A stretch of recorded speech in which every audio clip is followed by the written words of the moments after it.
परिभव गणमभीष्टदोहम् तीर्थास्पदं शिवविरचिनुतां शरण्यं प्रकृत्यार्तिहं प्रणतपालभवाब्धिपोतं वन्दे महापुरुषते चरणारविन्दम् मनोजवं मारुततुल्यवेगं जितेन्द्रियं बुद्धिमतां वरिष्ठं वातात्मजं नरजोध्यमुख्यं श्रीरामदूतं शरणं प्रपद्ये श्रीरामदूतं शरणं प्रपद्ये गंगातरंगरमणीयजटाकलापं गौरी निरंतर विभूषितवामभागं नारायण प्रियमनंगमदापहर वाराणसीपुरपतिं भज विश्वनाथम्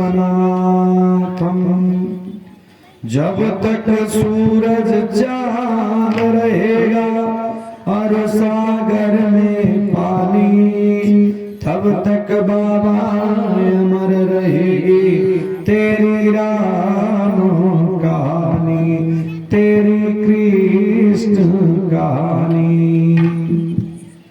अरे उस देश को देश कहें हम क्या जिस देश में धर्म प्रथाई न हो अब उस गावा को गावा कहे हम क्या जिस गाँव में राम कथाई न हो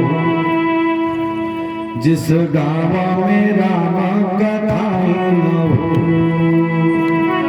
सर्वप्रथम अखिल कोटि ब्रह्मांड नायक अकारण करुणा वरुणालय श्री प्रभु राघवेंद्र सरकार कृष्ण भगवान के चरणों में प्रणाम करते हैं।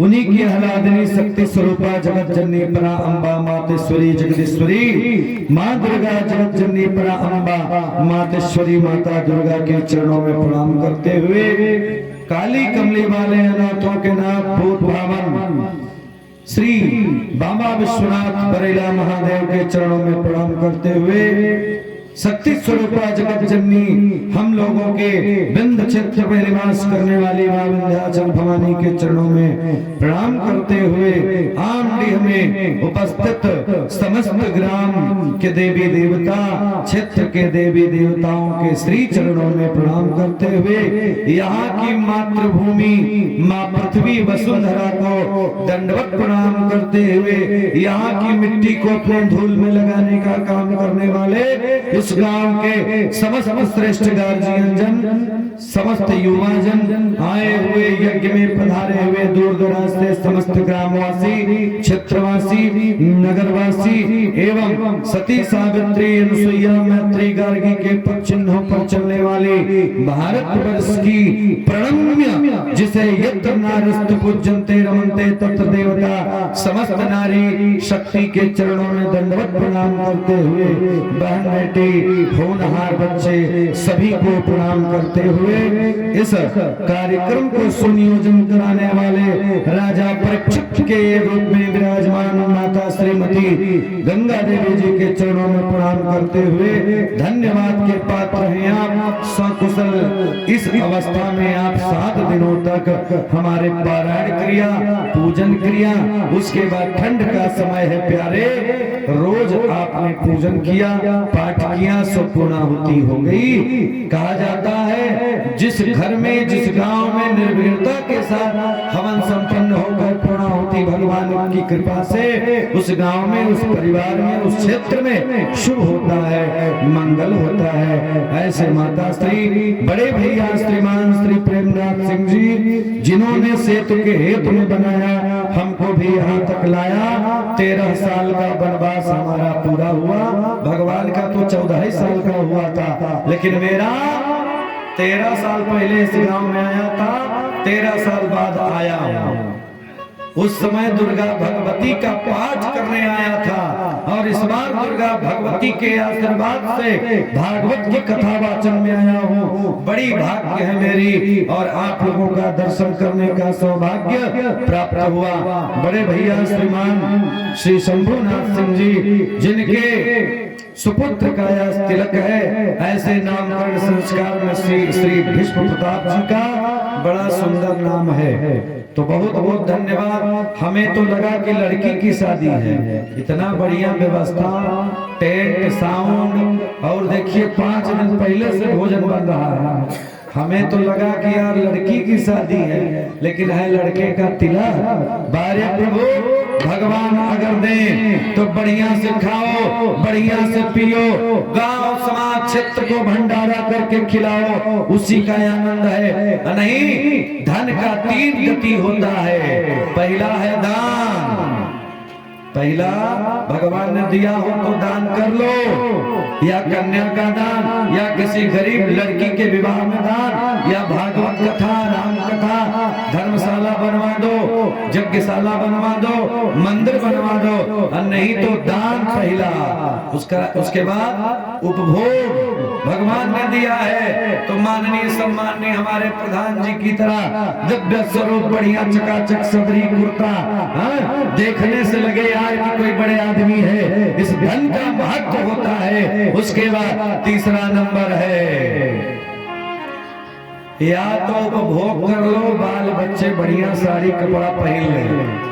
भगवान ने दिया है तो यार साड़ी कपड़ा, रुपया, पैसा, मकान, जो भी आनंद ले लो। नहीं तो 3 काम होता है। पहला है दान, दूसरा उपभोग, बाल बच्चों को पढ़ाओ, नहीं तो तीसरा नाशय होता है। मैं नहीं कह रहा, भागवत की कथा कहती है धन की 3 गति है। कौन कौन सी? पहला है दान, दूसरा है उपभोग, और तीसरा है नाश।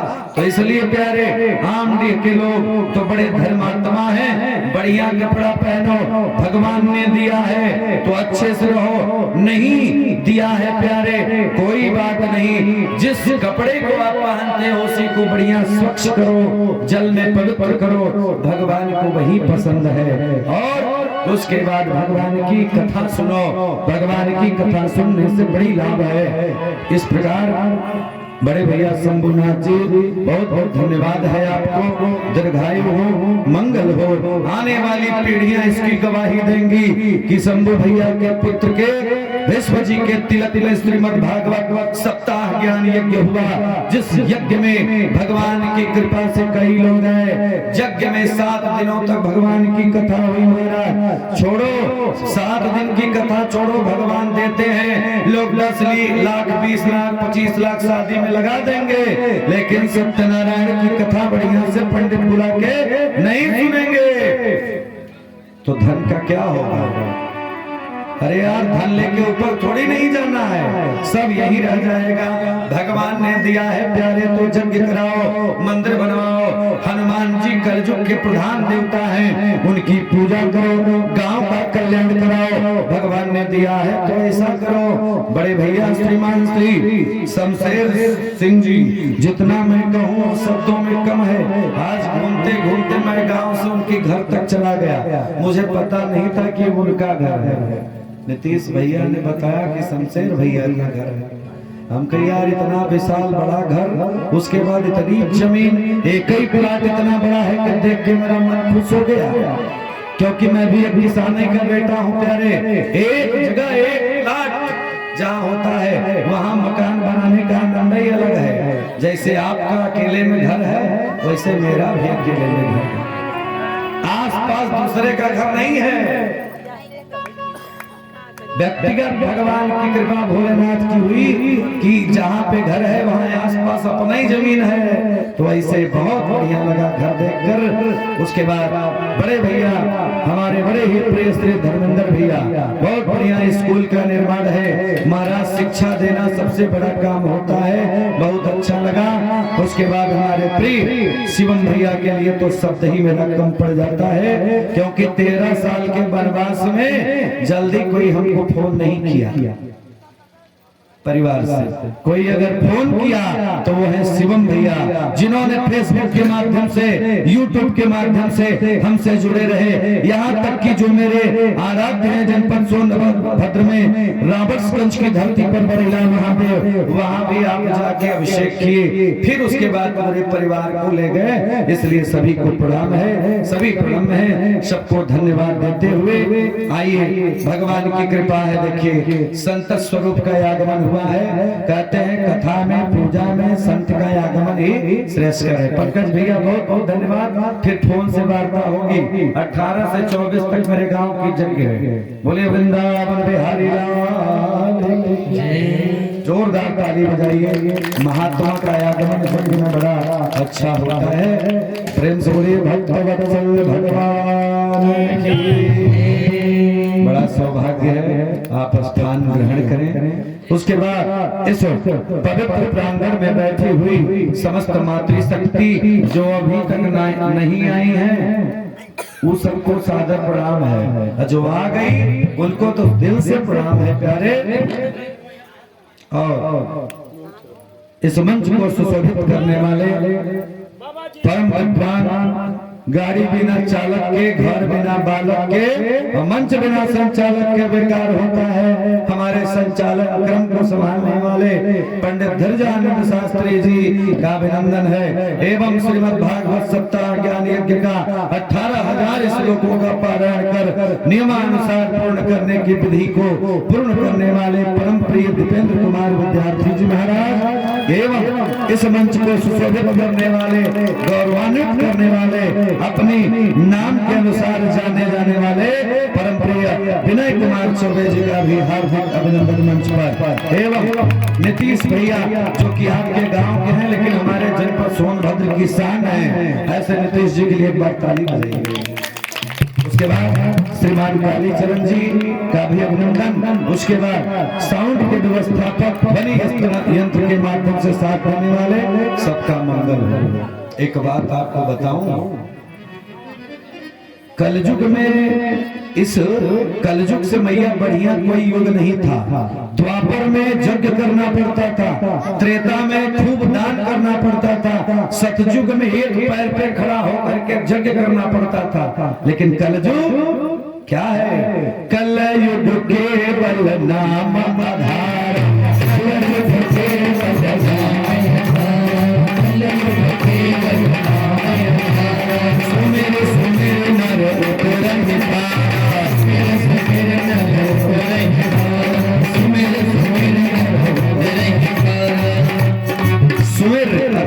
नाम लेने से भगवान खुश हो जाते हैं। लेकिन नाम वही लेगा जिसके ऊपर माता पिता का विद्या आशीर्वाद होगा। गांव के देवी देवताओं का आशीर्वाद है तभी आप आके बैठे हो। गांव में इतने लोग हैं लेकिन समय नहीं है 1 घंटे का। प्यारे जब समय नहीं है ना तो चक्र सुदर्शन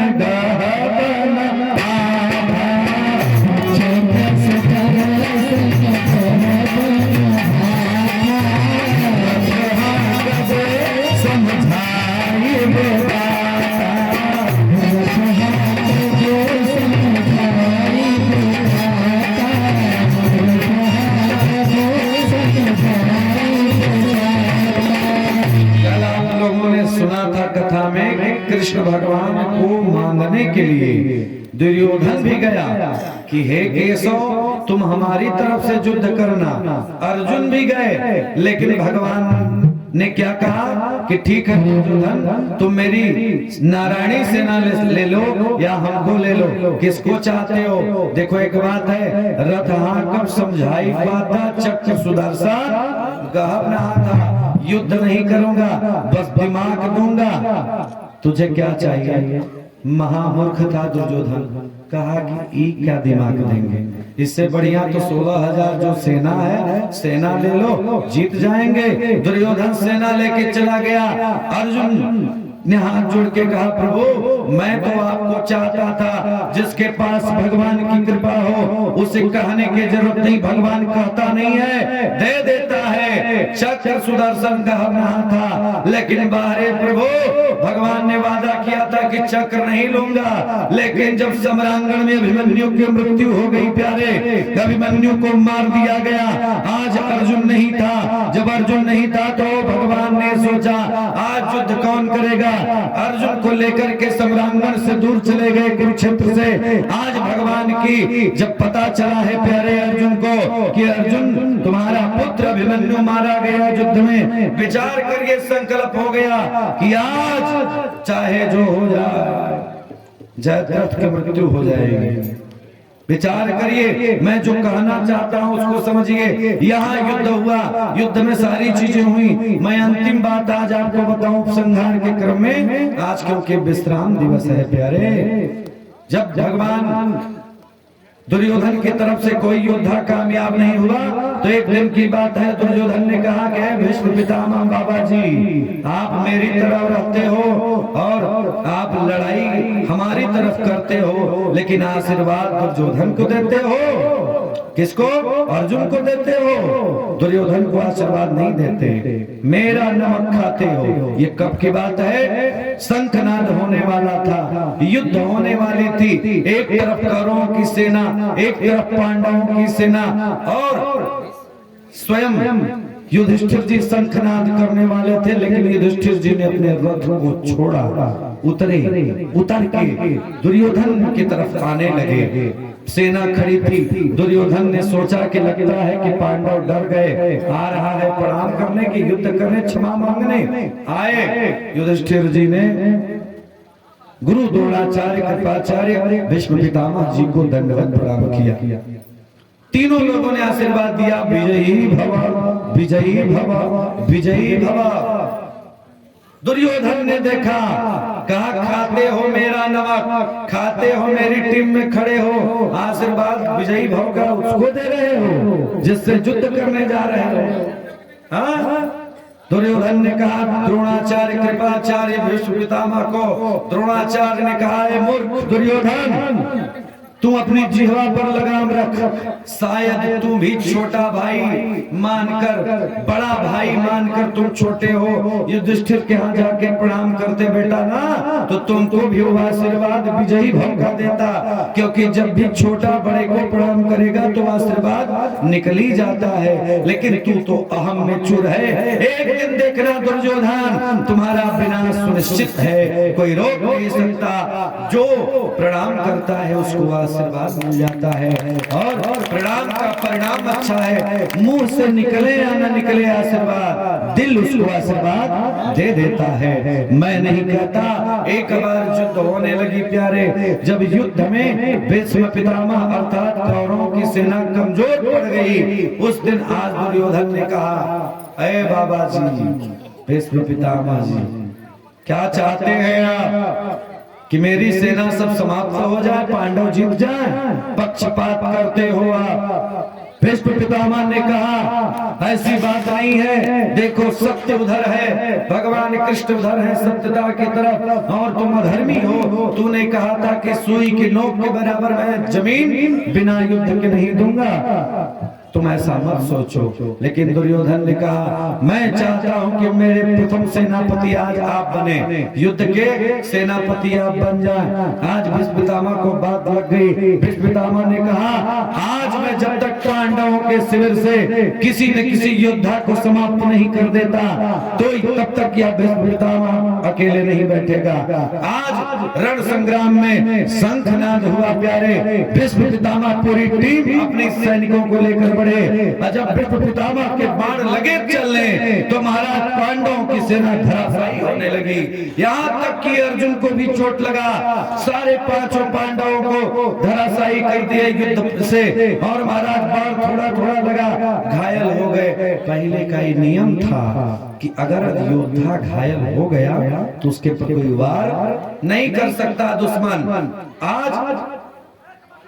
आज की परिवेश में सोचिए, आज महाराज अगर कोई धराशायी हो जाए, किसी को कुछ हो जाए तो उसका कोई साथ नहीं देता है। लेकिन उस जमाने में यह नियम था कि पहले जो गिर गया उसको जो है वार नहीं करेगा। आज भीष्म पितामह जी चले और आज भगवान अर्जुन से लड़ाई होने लगी। जब अर्जुन से लड़ाई होने लगी ना, अर्जुन को जब ही बाण लगा, बारे भगवान कृष्ण सारथी थे, अर्जुन के सारथी थे, तो वहीं गांडीव को उठाया भगवान ने। उठाते ही तुरंत चक्र सुदर्शन हाथ में आ गया। भगवान आज नाराज हो गए। जब गुस्सा आई तो चक्र सुदर्शन घूमने लगा।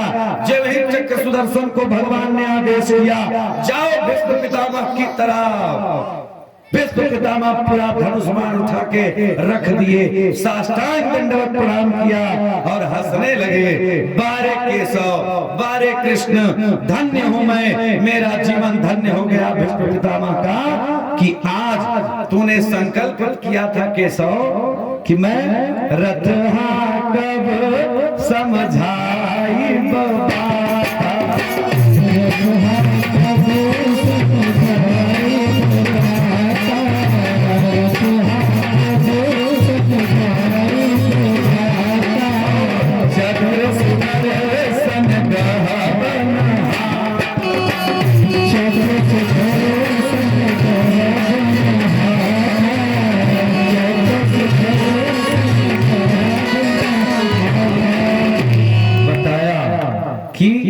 प्रभु आपने तो कहा था कि चक्र सुदर्शन नहीं लेंगे केशव, लेकिन आप तो अपने प्रण को तोड़ दिए। तो क्या है? अरे महाराज, जैसे किसी की मृत्यु लिखी हो कि जाएगा, एक्सीडेंट होगा, मरी जाएगा, लेकिन उसको भी टाल सकता है भगवान ना। किसी के बेटे की मृत्यु लिखी हो और अगर आप सच्ची श्रद्धा से भागवत सुनो, सच्ची श्रद्धा से हनुमान की पूजा करो तो भी टल जाता है। किसी के भाग्य में नहीं लिखा है डॉक्टर बनना, उसकी मैया अगर प्रेम से पूजा करे तो उसका बेटा बेटी डॉक्टरों बन जाएगा। क्योंकि भगवान कौन है? भगवान वो है जो लेखनी को भी बदलने की क्षमता रखता है। ये है परब्रह्म परमात्मा। इसलिए आइए, भगवान की कृपा है। मैं तो ये बताना चाहता था कि जो भाग्य में नहीं है उसको भी भगवान दे सकते हैं। भगवान ने अपने से कहा कि युद्ध नहीं करूंगा, लेकिन देखा कि आज अधर्मियों के टीम से स्वयं भीष्म पितामह तो बड़े ही योग्य विद्वान थे, लेकिन उन्होंने धनुष्मान उठा लिया। उसी को भगवान ने समझाया कि देखो, जब तक न्याय संगत लड़ाई करोगे तो भगवान तुम्हारे साथ होगा, जिस दिन न्याय छोड़ दोगे समाप्त हो जाएगा। आइए, किसी ने भगवान से पूछा, गोस्वामी तुलसीदास जी से पूछा, अच्छा देखिए, हमारे परम प्रिय दीपेंद्र कुमार विद्यार्थी जी की इच्छा है, मुझे भी बड़ा अच्छा लगा, आप पुष्पहार पहना करके सम्मान करना चाहते हैं। आप सब के लिए जोरदार ताली बजाइए, उज्जवल भविष्य की कामना करिए कि 2025 में हमारे शास्त्री जी का भी विवाह पाणिक ग्रहण संस्कार संपन्न हो और सुंदर सी दुल्हन मिले। सुंदर सी, वैसे ही पंडिताई लोग सुंदर होती हैं।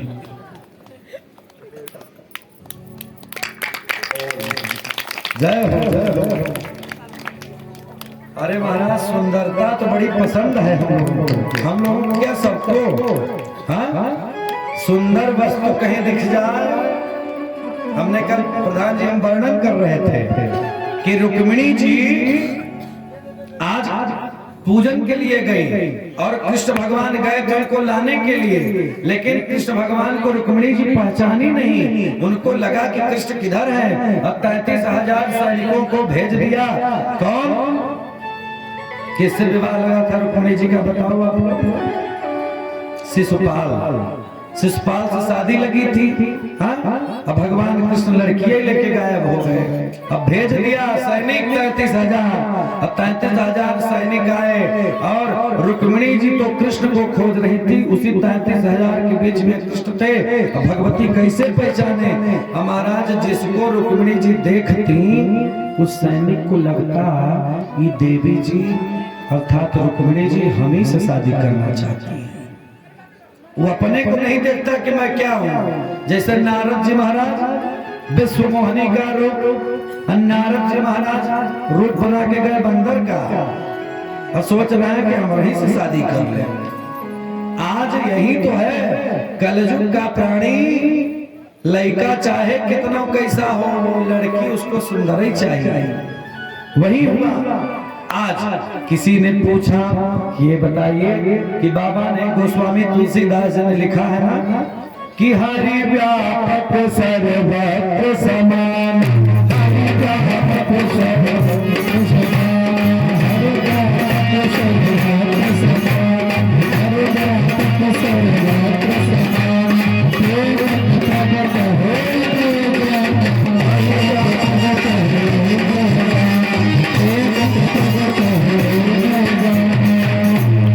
तो भैया किसी ने प्रश्न किया कि गोस्वामी तुलसीदास जी जब सब जगह भगवान है, जब सब जगह भगवान, इसको कौन प्रमाणित किया? इसी की कथा आज सुनाऊंगा, उसके बाद आनंद से हम लोग आगे बढ़ेंगे ना।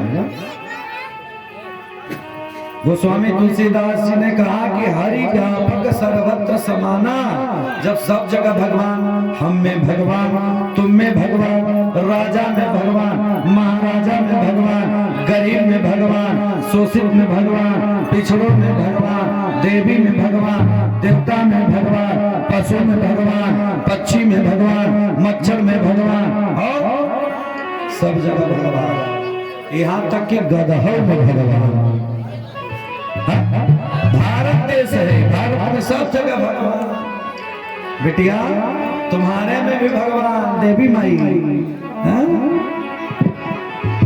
तो किसी ने प्रश्न किया कि ये बताइए कि जब कोई गुटखा पान खाए तो कहां पर जाके थूके? गुटखा पान अगर कोई खा लिया तो कहां जाके थूकेगा? बोलिए वृंदावन बिहारी लाल की जय माता जी। तो बताया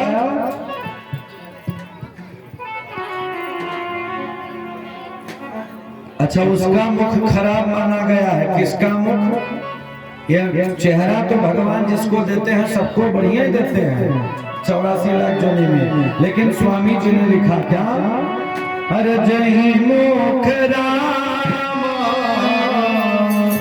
नाम नहीं आवा, जही मुख राम नाम नहीं आ। ये मुंह भगवान मछली खाने के लिए थोड़ी ना दिए हैं। ये मुंह गाली देने के लिए थोड़ी ना दिए हैं। ये मुंह पति देवता से लड़ाई करने के लिए थोड़ी ना दिए हैं। इतना बढ़िया दांत, इतना बढ़िया ओठ, इतना बढ़िया आंख, इतना बढ़िया नाक। महाराज खाए के मछली सब बेकार। एक बार कौवा दरवाजे पर बैठ जाता है तो मान लेते हो कि गड़बड़ हो गया। एक बार रास्ता बिल्ली काट दे तो मान लेते हो बेकार हो गया। हाँ? क्यों? क्योंकि वो मांस खाती है, क्योंकि वो कुत्ता मांस खाता है। हम लोग अपवित्र मान लेते हैं। और हम विचार करिए, इस गांव के लोग तो बढ़िया हैं, लेकिन और जगह पे देखिए महाराज मांस मदिरा लोग खाते हैं। खाते हैं तो वही नुकसान होता है। एक न एक दिन बेटा बिगड़ जाता है। प्यारे विचार करिए, बेटे और बेटियों की गलती मैं कम मानता हूँ, गार्जियन की गलती ज्यादा है। जब आप ताश खेलोगे, आप बीड़ी पियोगे, आप सिगरेट पियोगे और बच्चे और बच्ची को कहोगे कि तू विवेकानंद बन जा, हाँ तू सीता बन जा। पहले गार्जियन को चाहिए कि सुधर जाओ। शुरुआत पहले घर से होती है। माँ पहली गुरु है, दूसरा गुरु पिता है, उसके बाद टीचर का नंबर आता है ना। तो पहले हम अपने को सुधार लें। जब हम सुधर जाएंगे तो बच्चे अपने आप सुधर जाएंगे। 12 करजुग आज का 5 साल का बेटा, देश का बेटा सिंह के जबड़े को खींच कर उसके दांत को तोड़ करके ऊपर चढ़ सकता है। ये भारत देश है। मात्र 8 साल का बच्चा कौन जन्म लेते ही 3 साल का था, तब वही से भगवान का नाम लेने लगा। बताया कि जेहि मुख रामा नाम नहीं सोई मुख ब्रह्मा व्यर्थ बनावा। सोई मुख ब्रह्मा व्यर्थ बनावा। अरे यार 84 लाख योनि में ये मनुष्य का तन पुरुष और स्त्री को मिला है। विष्णु का रूप होता है लड़का, आदमी होते हैं विष्णु और बहनें होती हैं लक्ष्मी। मैं निवेदन करना चाहता हूँ, कुछ सुधार करें या न करें, कम से कम इतना सुधार करो कि अपने घर में मीट मछली बनाना बंद करो, शाकाहारी बनो। आपके सामने लगातार 7 दिनों से बोल रहा हूँ और हमें लगता है 1 महीने में 25 दिन केवल अनुष्ठान करना है। जो फलाहार यहाँ पे चल रहा है, एक टाइम स्वयं कालीन में वो भी सिंधे नमक का भोजन करता हूँ। आपके सामने हो, किसी से कमजोर तो नहीं, लगातार बोलने की क्षमता ये देते हैं और किसी में कहा सामर्थ आप लोगों का स्नेह। जबकि कार्यक्रम 4 बजे से होता था, आज मैंने दिन में किया। ये पहला गांव है जहां पे लोग हमारी बात को 100% समझ गए। नहीं, जिस दिन अंतिम होता है, विश्राम होता है, 4 से 8 है तो उस दिन 10 बज जाता है। यानी अंतिम दिन जब कथा होती है उससे और ज्यादा बढ़ जाता है। लेकिन इस गांव में आगे जब बजाए आगे कथा हुई ना, तो पहले नंबर पर पहले ही कथा हो गई, पीछे नहीं गया। इसलिए कथा यह कहती है जिस गांव में आगे कथा हो गई उस गांव के लोग सब आगे बढ़ेंगे। क्योंकि आज कथा 1 बजे शुरू हो गई और कथा अंतिम 10 बजे नहीं जाएगी। कथा 1-1.25 घंटा और चलेगी। आप लोग ध्यान पूर्वक सुनिए, क्योंकि ये भगवान की कथा है। सोई मुख ब्रह्मा व्यर्थ बनावा, जहि मुख राम नाम नहीं आवा ना। तो आप सब आदरणीय हैं, सम्माननीय हैं। आइए भगवान का 2 बार नाम लीजिए। उसके बाद एक भक्त की कथा सुनाता हूँ और भक्त की कथा के बाद बड़ा आनंद आएगा। हम सुधरे या न सुधरे, गार्जियन को सुधारना जरूरी है। और एक बात बताएं, जब गार्जियन लोग कथा सुनेंगे तभी उनके अंदर व्यथा जाएगी। तो इसलिए सभी लोग भगवान का नाम लें, 2 बार हरि का नाम लें। उसके बाद तो फिर विदाई होगी, क्योंकि विदाई का क्रम बड़ा गड़बड़ होता है। कल माता रानी की विदाई हुई, कल विदाई रुक्मिणी जी की हुई। भगवान के धाम आई और माँ जब आई ना तो उनको एक संदेश दिया गया। क्या संदेश? कि गहना पाही ना बेटी गोरा सीता।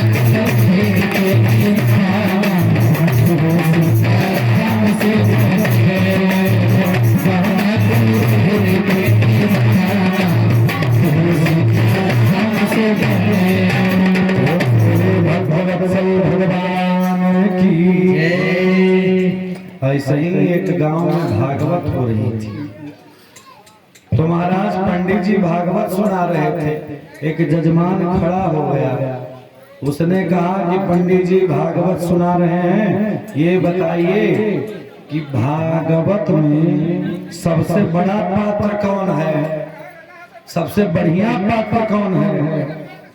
हमने कहा क्या भी आपके समझ नहीं आया?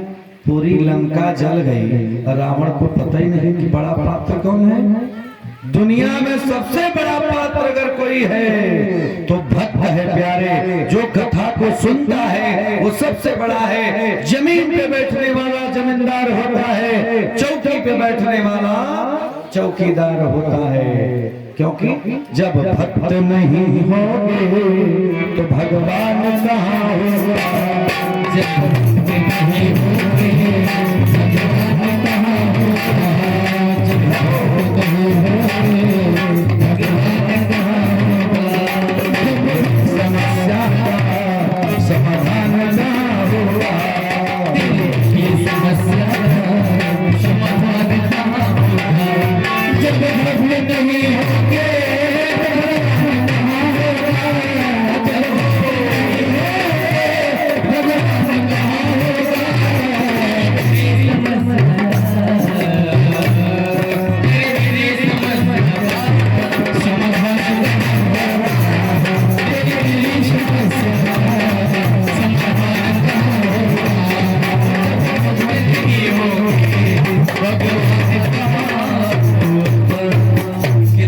भैया कलयुग हो, लेकिन किसी के घर में किसी को कुछ हो जाता है ना तो लोग यही कहते हैं कि भोलेनाथ बचाएंगे, हनुमान जी बचाएंगे।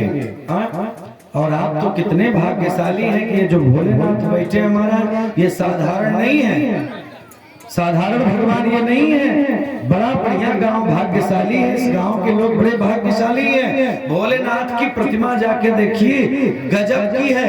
भोलेनाथ की प्रतिमा में नागराज लपेटे हुए हैं, ऐसे लपेटे हैं नागराज। लिखा है कि जटाजूट धारी गले नागधारी चिता भस्म धारी त्रिशूल और दिए शीस गंगा विराजय भुजंगा फिरे देहनंगा। कैसे फिरे देहनंगा त्रिशूल लियो है। सबका घर बन गया आमडीह में, आमडीह में सबका घर बन गया। अरे मैया दिनों में सो रही है क्या यार? जय बार बहन के लिए जोरदार ताली बजाइए। हमारे महादेव के यहाँ से आप आ रही हैं, और मैं अगर अपने शहर में हूँ तो ऐसा कोई दिन नहीं जिस दिन मैं उस मंदिर पर न बैठूं, लेकिन क्या करूं इस समय यही हूँ, इसलिए आप आ गई तो मैं मान लिया कि मेरे महादेव का दर्शन हो गया। बोलिए भगवत्सल भगवान की। मैया बहुत थक जा रही है ना भाई, ठंडी के दिन में कथा सुनना। चलिए आज मैं चला ही जाऊंगा, कल से आप लोगों से मैं नहीं कहूंगा कि कथा सुनिए। आप अपने घर पे रहिएगा, मैं भी अपने घर पे रहूंगा। पंडिताएं इंतजार कर रही होंगी कब आएंगे। देखिए उधर बन रहा है, सुगंधित वातावरण चल रहा है। अच्छा पूरी या सब्जी जान लीजिए कि जान लेती है। अगर पंडित जी लोग सुन ले कि पूरी, तो महाराज मंगल भवन या मंगलहारी कब मिली पूरी तरकारी। तो भैया क्या बात है, कोहड़ा का तरकारी बड़ी मजेदार होती है भैया। लेकिन बताओ पहले के लोग बड़े विद्वान थे, पहले के लोग कोहड़ा की पूरी, कोहड़ा की सब्जी, देसी घी की पूरी खाते थे, जजमान खिलाते थे, इसीलिए तो कोई रोगी नहीं होता था। और आज माय पनीर में मसाला, देखिए मसाला। हम बताएं शादी ब्याह में मैं भोजन ही नहीं करता हूँ, वो बता रहा हूँ आपको। हाँ यहाँ देखिए हम लोग का देसी घी में बनेगा, पंडित जी बनाएंगे और वही मैं खाऊंगा। क्योंकि अगर शादी विवाह का भोजन करता तो महाराज नियम है कि जब कथा में रहो तब वो पूरी खाओ। और 25 दिन खाता, साल भर खाता तो कौनो डॉक्टर नहीं ठीक कर पाते। अगर मसाला खाओगे ज्यादा तब बीमार पड़ जाओगे। शुद्ध खाना खाओ। जीना है ना तो हफ्ता में एक दिन चोखा खाओ, एक दिन बाटी खाओ। हाँ, एक दिन चोखा बाटी जरूर लगाना चाहिए संडे को। हाँ, शुद्ध पवित्र वातावरण करने के लिए, शरीर की शुद्धि के लिए महाराज। तो मैं कह रहा था कि रामदेव में सबका घर बन गया, लेकिन शंकर जी बेचारे ऐसा ही पड़े हैं बेचारे। जटाजूटधारी, गले नागकारी, चिता भस्मधारी, त्रिशूल लिए हैं, पूरे गांव की रक्षा कर रहे हैं, लेकिन फिरे देह नंगा, कपड़ा नहीं है, फिरे देह नंगा, अब विराजे भुजंगा। फिर भी वो कौन है? जो सुंदर बदन चंद्र वेणुलियो।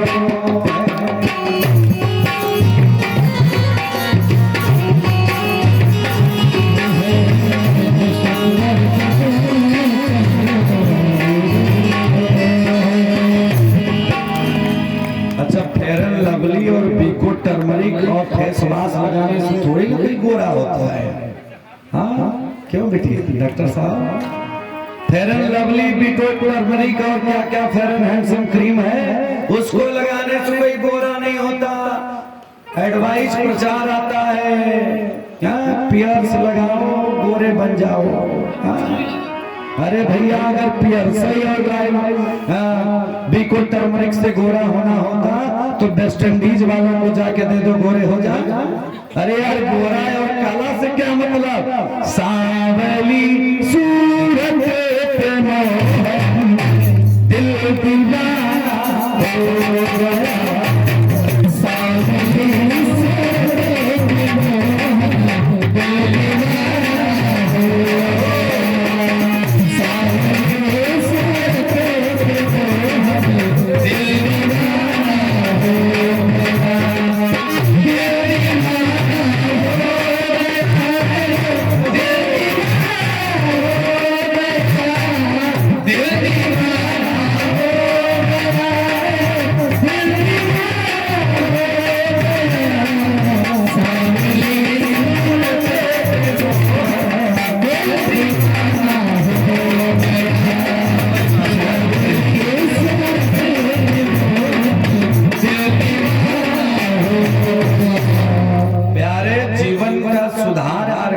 से नहीं होगा। जीवन का सुधार बच्चों में संस्कार तब आएगा जब राम की कथा होगी। और जब डांसर को 500 की नोट पकड़ाओगे तो धर्म पत्नी जीवन में सम्मान नहीं करेगी। कथा में 5 रुपया न चढ़ाओ भगवान के, और डांसर को 500, 1000, 2000। हाँ, देख लीजिए प्रमाण। हजारों हजार बिगहे के काश्तकार, आप ही के जिले के नाम नहीं लूंगा, सब विनाश हो गया, कुछ नहीं बचा। उसको छोड़ दीजिए। देश का, विश्व का सबसे बड़ा योद्धा रावण, जिसके मंत्र को सुनकर शंकर नाचते थे, उस रावण की एक बार केवल इसी नाचने में, उड़ाने में इंद्र के यहाँ गया। इंद्र के यहाँ जो देवांगनाएं नाच रही थी, अच्छी लग गई, ले आया, सारे देवताओं को परेशान कर दिया, यज्ञ कराना बंद कर दिया। प्रमाण, थोड़ा सा पद का भ्रष्ट हुआ। अंतिम दिन मंदोदरी ने समझाया कि हे स्वामी, मैं दुनिया की सबसे सुंदर नारी हूँ, आपकी धर्म पत्नी इतनी सुंदर है, फिर भी आपको दूसरे की स्त्री अच्छी लगती है ना? समूल नाश हो जाएगा प्रभु, आप अभी सुधर जाओ और सीता को तुम ले आए। वो रावण समझ जाओ, क्योंकि वो भारत की बिटिया है। घर को ये मातृभूमि की अस्मत छुए, खून हो तो उसे खौलना चाहिए। हे रावण, समूल विनाश हो जाएगा। वही हुआ, यानी पत्नी प्रसन्न ना रहे, जाओ ऑर्केस्ट्रा में तो 500 की नोट उड़ाओ, और धर्म पत्नी बेचारी एक तो बनारसी साड़ी के लिए तरस। पंडित जी खूब प्रवचन गाए, अब पंडिताइन घर में बैठ के रोए, ऐसे प्रवचन का क्या मतलब? इसलिए आनंद उसी में है जो आप यहाँ कह रहा हूँ, उसे घर पे आके देख लीजिएगा। बड़ा भाग्यशाली हूँ कि माता पिता का आशीर्वाद, उसके बाद बेटी का आशीर्वाद और धर्म पत्नी का साथ जिसके ऊपर हो जाए वो दुनिया की सर्वसत्ता को प्राप्त कर सकता है। मैं आपके सामने आपका बालक हूँ, बेटा हूँ, मेरा भी सौभाग्य हुआ आपके बीच आने का और आज विश्राम दिवस के दिन कथा सुनाने का। आइए सब लोग मिलकर 2 बार हरि का नाम लें। बड़ी सुंदर कथा है। उसके बाद आज विश्राम भी है, तो बड़े भाव के साथ आज अनुराग के साथ हम लोग मिलेंगे, क्योंकि हम लोगों की भी विदाई है। सब लोग अपने अपने घर को जाएंगे। आइए 2 बार हरि का नाम लीजिए। आनंद छवि घन श्यामा बोल जय सीता,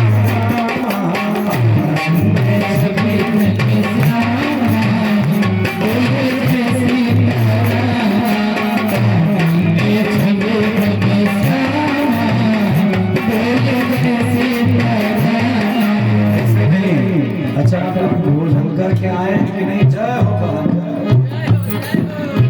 अरे महाराज इसमें बड़ी ताकत है। हो तो नहीं आज्ञा बिन पैसारे, इसको देख के तो मन बढ़ जाता है। अच्छा आप लोग भोजन करके आए हैं कि नहीं? कौन कौन भोजन किया, कौन कौन नहीं किया? शर्माइए मत। नहीं किए तब कथा में मन नहीं लगेगा। आप किए हैं ना? जो नहीं किया होगा व्यवस्था है, जाए थोड़ा थोड़ा कर ले, नहीं कथा में मन नहीं लगेगा। कथा में मन लगाना है ना। राम का नाम बिना खाली पेट मत लो।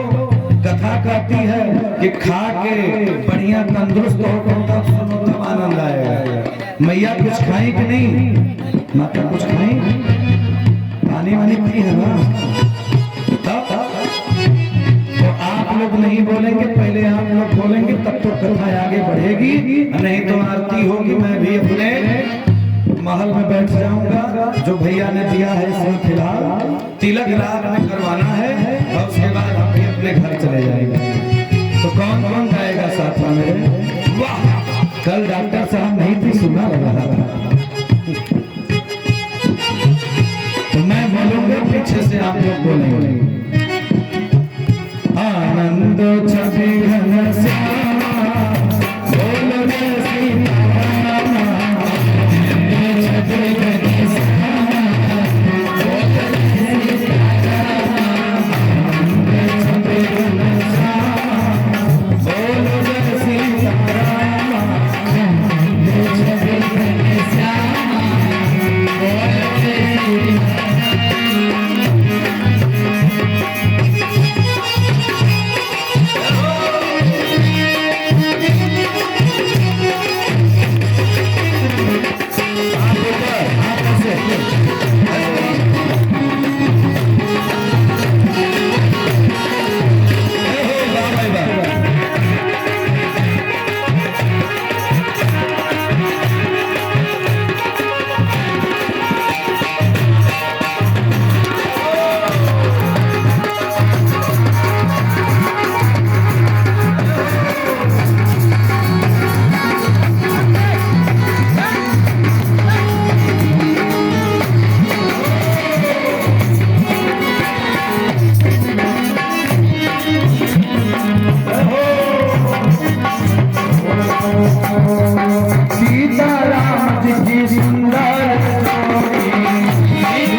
देखिए बड़ा अच्छा लगा।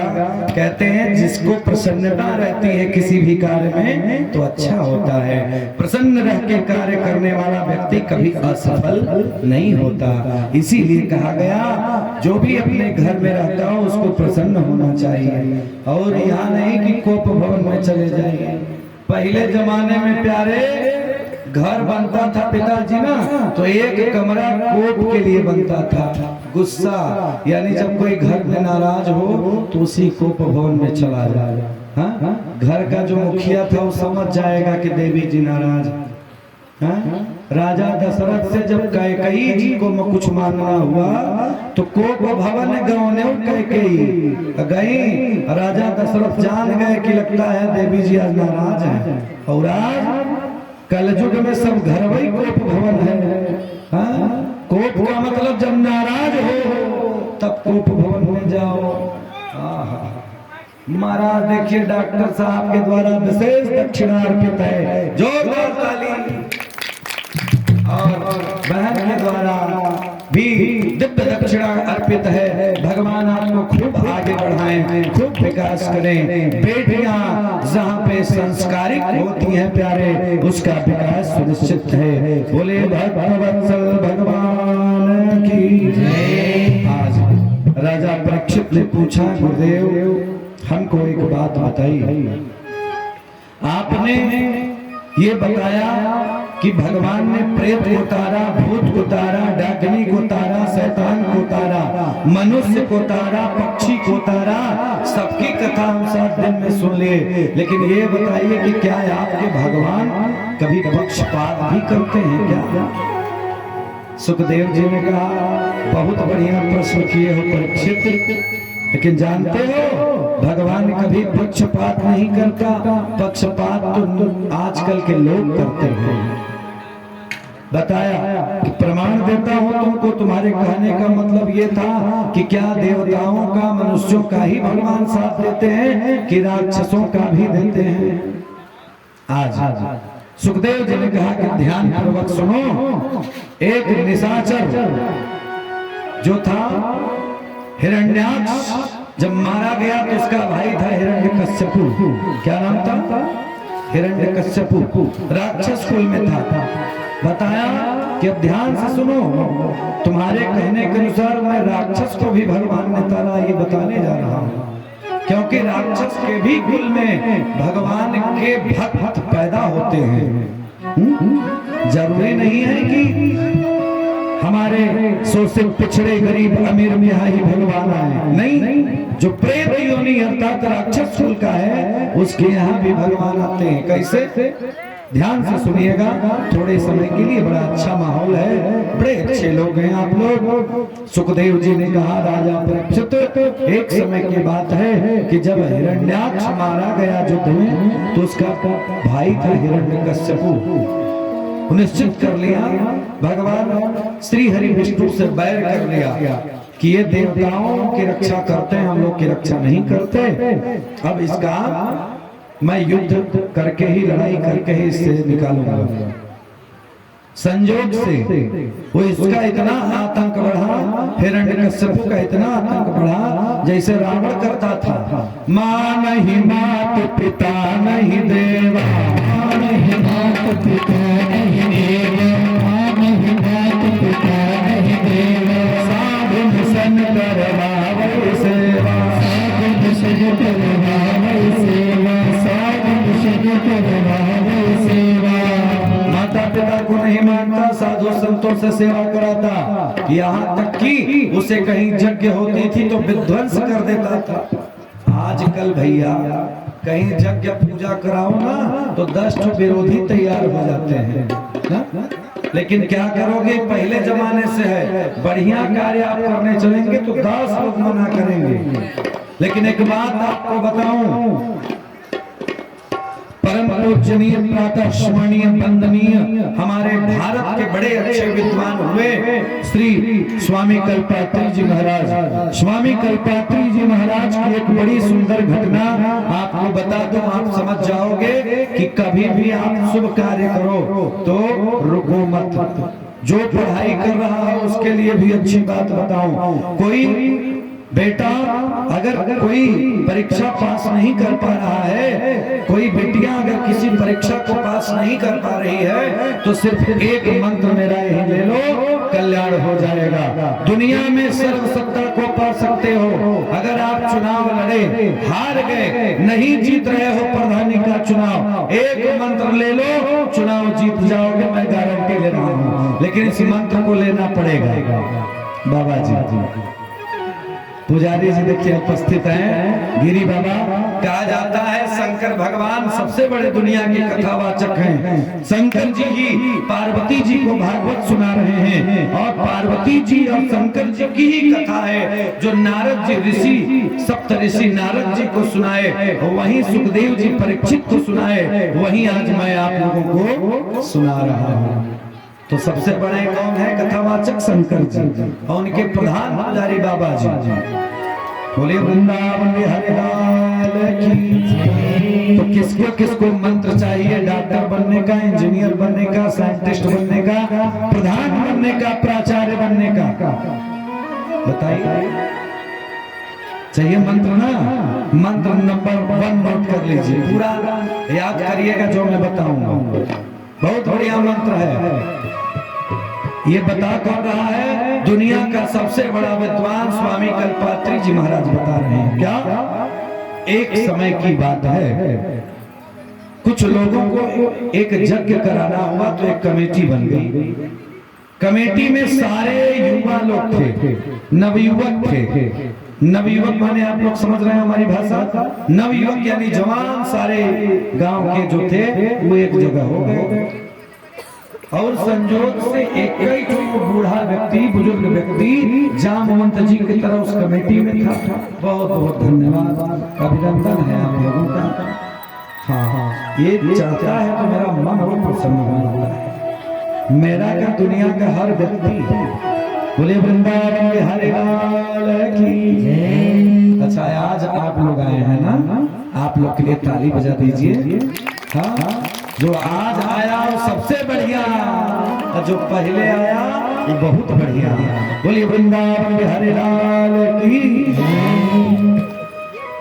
कमेटी बनी, ध्यान से सुनिएगा, कमेटी बने, अध्यक्ष बने, महामंत्री बने, कोषाध्यक्ष बने, लेकिन कमेटी में एक बुजुर्ग व्यक्ति थे, सब नए नवयुवक थे, लड़के लोग थे। संजोग की बात देखिए, बेचारे बुढ़ऊ से कौन पूछे? बूढ़े व्यक्ति तो जल्दी कोई पूछता नहीं है। हाँ? लिखा ही है भागवत में कि तरुणी प्रभु आगे सियाल को बुद्धिदायक, घर की मालकिन नई नवेली औरतें बन जाएंगी, तब समझो कि कर्जुग आ गया। नई स्त्रियां जिस घर की मालिक बन जाए, समझो घोर कलयुग है। भाई से सलाह ना लेकर साले से सलाह लिया जाए, समझो घोर कलयुग है। कलयुग का वर्णन उसके बाद बताते हैं कि कमेटी के लोगों ने सोचा कि यज्ञ करना है तो सबसे पहली चंदा किसी बड़े महात्मा से ले लिया जाए तो काम बन जाएगा, आशीर्वाद मिल जाएगा। तो कमेटी के लोग एकत्र हुए, परम पूजनीय स्वामी कल्पात्री जी महाराज के आश्रम में गए। स्वामी कल्पात्री जी महाराज बैठे हुए थे, पूरी समिति के लोगों ने, कमेटी के लोगों ने प्रणाम किया। उसके बाद स्वामी कल्पात्री जी महाराज ने आशीर्वाद दिया, कहा कि कहो किस लिए आप लोग आए हो, कारण क्या है बताओ। तो जितने नवयुवक थे उन्होंने कहा कि प्रभु गुरुदेव, हम लोग आए थे आपके आशीर्वाद के लिए, हम लोग एक यज्ञ कराना चाहते हैं आमली में। और यज्ञ मतलब वो अपने गांव का नाम बोले, मैं आमली बोल रहा हूँ। हम लोग यज्ञ करना चाहते हैं, कैसे यज्ञ पूरी हो जाए, उसी के लिए हम लोग सोच रहे थे कुछ आशीर्वाद मिल जाता। अच्छे लोग हैं ना, ये थोड़ी नहीं कहेंगे कुछ चंदा दे दीजिए। किसी के घर मांगने के लिए जाओ तो शांति से जाओ। तो जब सभी लोगों ने कहा तो गुरुजी ने कहा कि ठीक है बेटा, बैठ जाओ। अपने शिष्य को बुलाया, जैसे हमारे शिवम जी हैं, शिवम जी बड़े प्रिय हैं, शिवम पटेल जी हमारे, और आज तक लग रहे हैं दिव्य समधी साहब। समाधि का बड़ा महत्व है, सम समाधि और समधिन का बड़ा महत्व है। तो एकदम तैयार रहना है, आज तिलक भी चढ़ेगा शाम को। कितना भाग्यशाली बेटा है महाराज की जिसका तिलक है, उसके यहाँ भागवत की कथा हो रही है, पूर्णाहुति हुआ, विश्राम होगा थोड़े देर में। आज कल्पात्री जी महाराज ने अपने शिष्य को बुलाया, कहा कि जाओ आश्रम में से थोड़ी सी रुई लेकर आओ। क्या क्या बोला? रुई लेकर आओ। एक चेला गया आश्रम से रुई लेकर आया, और रुई को कल्पात्री जी ने लिया, और जितने भी जजमान थे जो कथा कराने वाले उनको रख दिया कि लो अध्यक्ष जी के हाथों पर किलो रुई लेके चले जाओ। अब भाई कोई कुछ पूछा भी नहीं कि महात्मा हैं, संत हैं इतने बड़े बड़े, चले गए। कुछ दूर गए, मान लीजिए हम से दरिया तक पहुंच गए। वहां जाने के बाद जितने नवयुवक थे अपने मन में भैया विचार लगे करने कि यार कैसे ये संत बन गए, इनको ये पता नहीं है कि 9 दिनों तक 7 दिनों तक कथा में आरती होती है, ये रुई उतनों काम में नहीं आएगी। थोड़ी सी रुई 9 दिन के दिया के लिए भी काम में नहीं आएगी। आज जब सब अपने में बात कर रहे थे ना, तो एक दादाजी थे, जामवंत की तरह थे।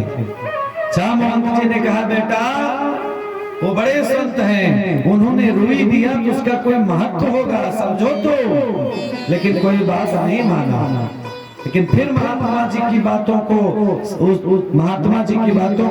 बुजुर्ग दादाजी ने कहा कि बेटा बड़े संत हैं, कुछ मतलब तो होगा। सब बेचारे को डांटने लगे, जितने नए नए लड़के थे। भाई युवा थे, जल गए हैं, अरे संत रहिए, बूढ़े ऐसे सठिया जाते हैं, आपको कुछ जानकारी नहीं। लेकिन बाबा जी ने कहा कि नहीं, अगर तुम लोगों को विश्वास नहीं है ना, तो मेरे कहने पर एक बार कल्पात्री जी महाराज के आश्रम में चलो, अभी निर्णय हो जाएगा कि उन्होंने रुई क्यों दिया, रुई क्यों दिया। बोलिए वृंदावन बिहारी लाल की, बोलिए भक्तवत्सल भगवान की। कहा कि रुई इसलिए दिया, स्वामी जी के पास सब लोग पहुंच गए। जब पहुंच गए तब महाराज क्या हुआ, स्वामी जी महाराज आज आश्रम में बैठे हुए हैं। तो सबने कहा कि चाचा आप ही पूछना दादा कि क्यों स्वामी जी ने रुई दिया। पहुंच गए, आज दादाजी ने पूछा कि ये बताइए स्वामी जी आपने रुई क्यों दिया, इससे क्या होगा। बारे स्वामी जी ने कहा है, दुनिया वालों ध्यान से सुनना, कोई भी यज्ञ करने चलोगे ना तो तमाम बुराई होगी, निंदा होगी। शुभ कार्य अच्छा कार्य करने जाओगे तो निंदा होगी, पढ़ने जाओगे 2 बार फेल हो गए, पास नहीं हुए तो निंदा होगी।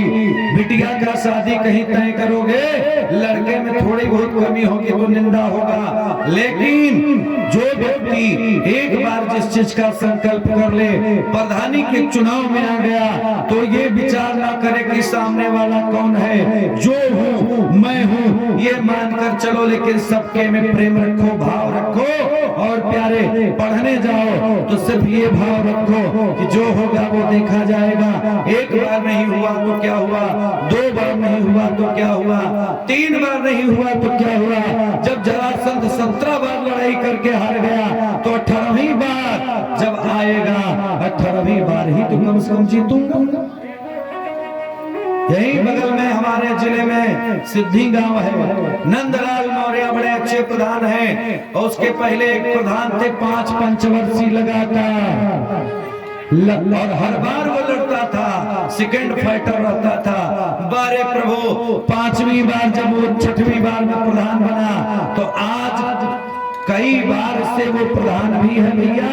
और मैं आपको बताऊं, नंदलाल मौर्य की ख्याति दूर दूर तक फैलने लगी। सोच लीजिए, मेरे कहने का ये इतना मतलब कि चाहे बच्चा हो, बूढ़ा हो, कोई हो। कल्पात्री जी महाराज ने कहा कि देखो रुई हमने इसलिए दिया, ये रुई लेना, इस रुई को 2 भाग में कर लेना। अब 2 भाग में करके अपने अपने कान में डाल देना, क्योंकि दुनिया तो कहने के लिए बनी है। अच्छा करोगे तब भी, बुरा करोगे तब भी, अगर आपको जो मन में आए उसे करो, बस धर्म संगत करो। कान में रोई डाल लो, और जब कान में रोई डाल लोगे तो सब जग परिपूर्ण हो जाएगी, कोई कमी नहीं रहेगी। बोले वृंदावन बिहारी लाल की। समझ में आया कि नहीं माता जी लोग? समझ में आया तो ताली का नहीं बजाई। बहुत बहुत धन्यवाद, प्रणाम है आप लोग को। आइए, आज हिरण्यकश्यपु का आतंक बढ़ गया। हिरण्यकश्यपु का जब आतंक बढ़ा तो इंद्र भगवान को सबसे पहले ही डर लग गया। डरपोक डर गए ब्रह्मा जी के यहाँ। कहा ब्रह्मा जी आप तो आशीर्वाद दे दिए हिरण्यकश्यपु को, उसको मारेगा कौन? क्या चिंता क्यों करते हो? जो आया है उसे मरना पड़ेगा, जो आया है उसे एक दिन मरना है, तय है। अब यहाँ क्या हुआ? बड़े भाव से, बड़े प्रेम से भगवान विष्णु के पास सब लोग गए। कहा कि प्रभु आप ही कुछ कर सकते हो। प्रभु ने कहा चिंता मत करो। उसकी पत्नी बड़ी धार्मिक है, पुजारन है, बड़ा पूजा पाठ करती है, भगवान की कथा सुनती है, यज्ञ में जाती है, अनुष्ठान में जाती है, व्रत करती है, तप करती है। उसको बेटा उसके गर्भ में जा रहा है। देख लेना उसका जो बेटा होगा परम भागवत भक्त होगा, बड़ा भक्त निकलेगा बेटा। आज भगवान ने कहा इंद्र आए, धीरे धीरे समय व्यतीत हुआ और एक दिन ऐसा आया कि गर्भ में बच्चा पड़ रहा था। और देखिए बेटे का जन्म होने वाला है, तिलक होने वाला है यहाँ। और देखिए पुरोहित जी का भी आगमन हो गया। जोरदार ताली बजाइए पुरोहित जी के लिए। पुरोहिता, इसका मतलब क्या है?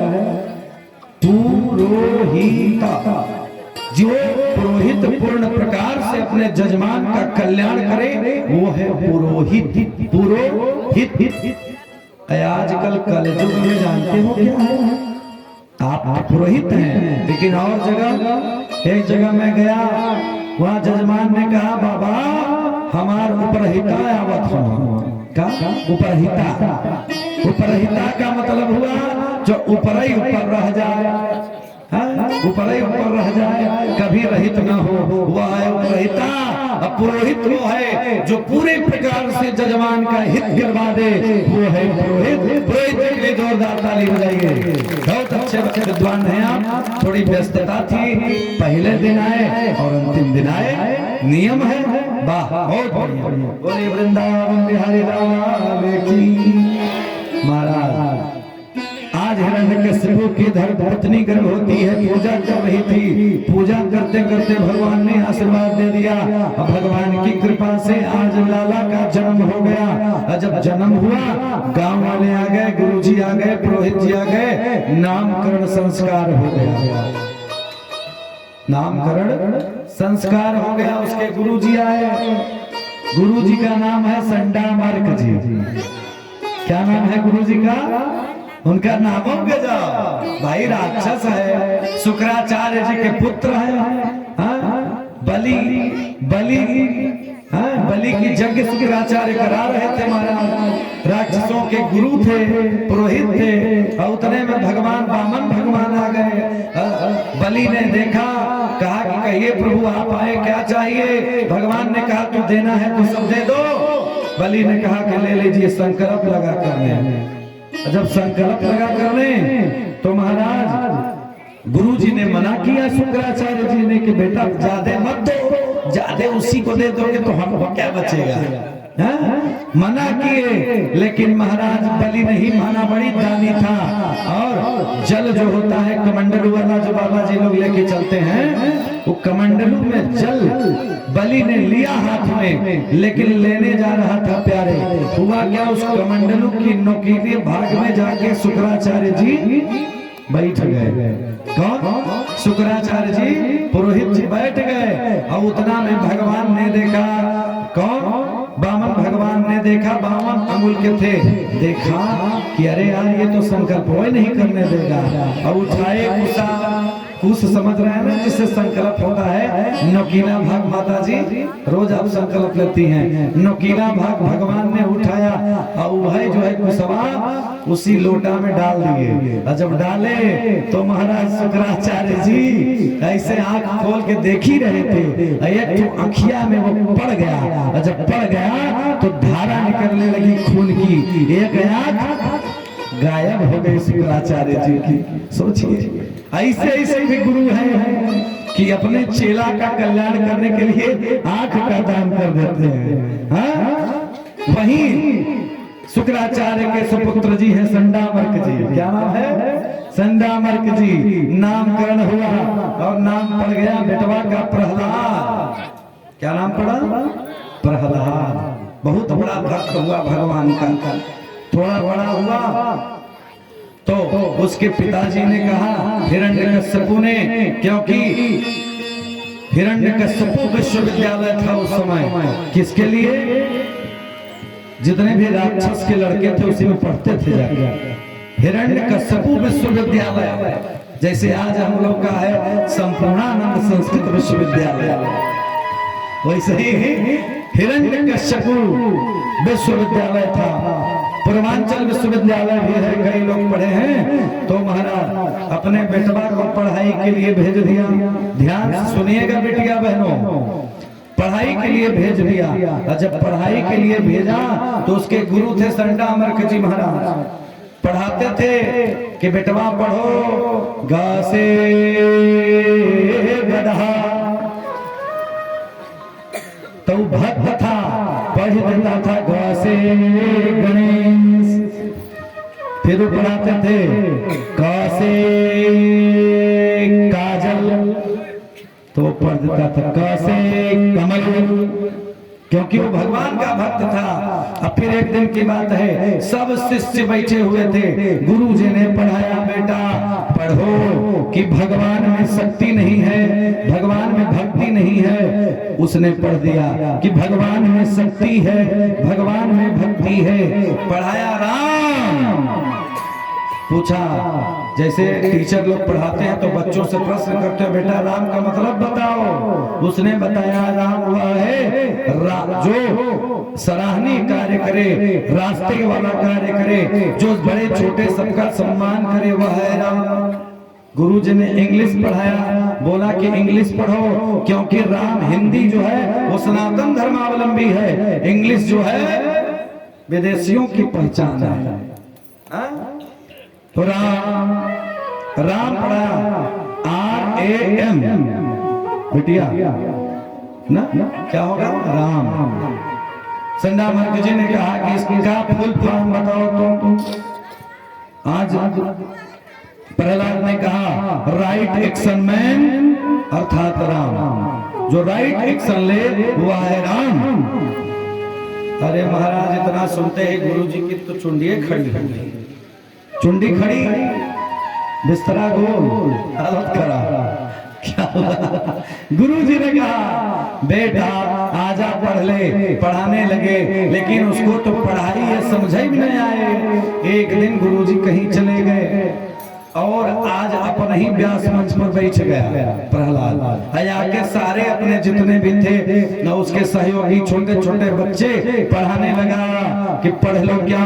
सीताराम सीताराम सीताराम कहिए, जाहे विधि राखे श्याम वाही विधि रहिए। सीताराम सीताराम कहिए, जाहे विधि राखे श्याम वाही विधि रहिए। सीताराम सीताराम सीताराम कहिए, जाहे विधि राखे श्याम वाही विधि रहिए। जब भी अपना प्यारा प्यारा मुख खोलिए, तभी अपना प्यारा प्यारा मुख खोलिए। सीताराम सीताराम सीताराम कहिए, सीताराम सीताराम सीताराम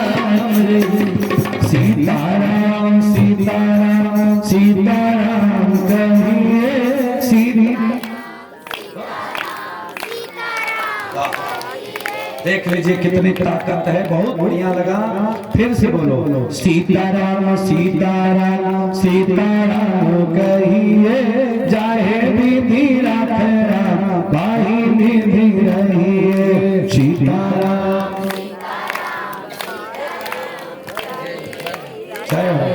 सभी लोगों को प्रणाम करता हूँ इस मंच से। तो जब भी अपना प्यारा प्यारा मुख खोलो, जब भी अपना प्यारा प्यारा मुख खोलिए, सीताराम सीताराम सीताराम कहिए।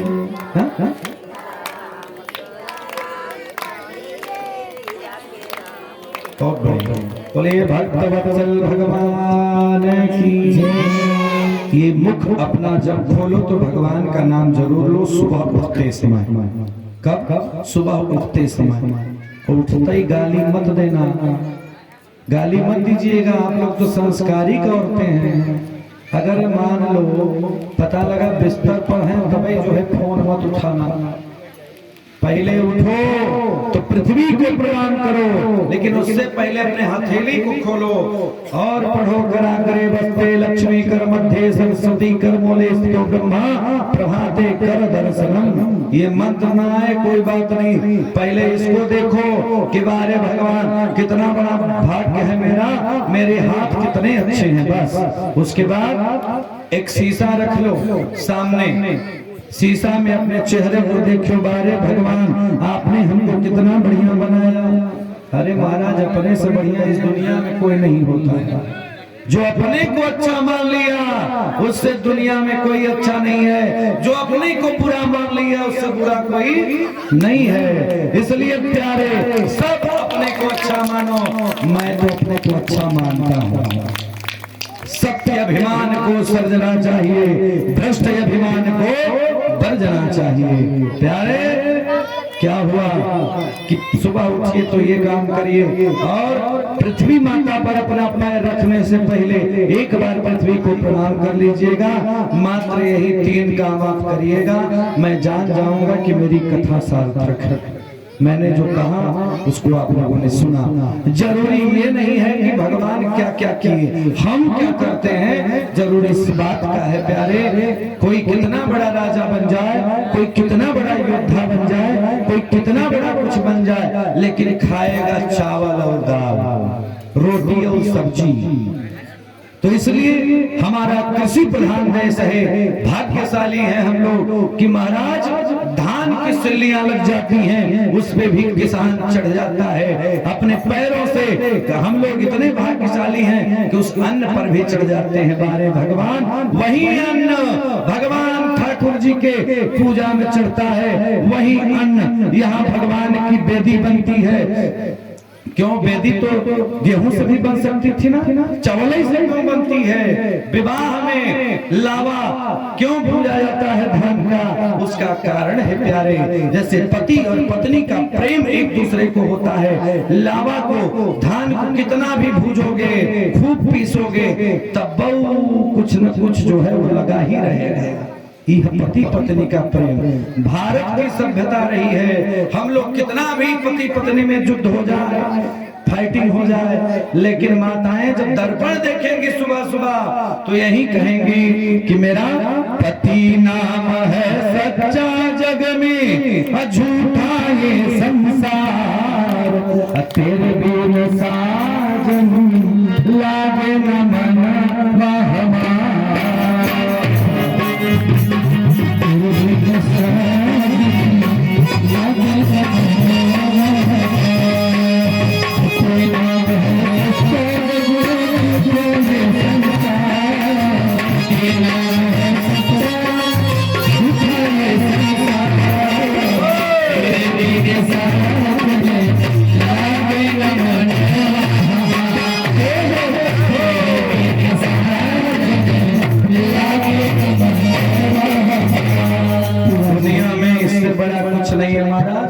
माता जी ने इतना बड़ा आयोजन किया, मंच पर आकर सभी को दक्षिणा दिया, क्योंकि सब सुख लाए तुम्हारी सरना, तुम रक्षक का हो बेदरना। और हो तो नया क्या रुपए सारे, इसका बड़ा महत्व है भैया। हुआ क्या, प्रहलाद आज गाने लगा, सारे जितने उसके दोस्त थे मित्र थे सब गाने लगे। इतना में गुरुदेव आ गए। गुरुदेव आ गए, संडामर्क जी ने देखा कि यार ये क्या हो रहा है, ये राक्षसों के कुल में ही कैसा भगवान पैदा हो गया। संजोग से एक दिन हिरण्यकश्यप अपने बेटे का हालचाल पूछने के लिए स्कूल में गया। पूछा, बेटा क्या पढ़ा तूने, अभी तक क्या पढ़ा, तेरे गुरुजी ने क्या पढ़ाया। बता दिया कि हरि व्यापक सर्वत्र समान,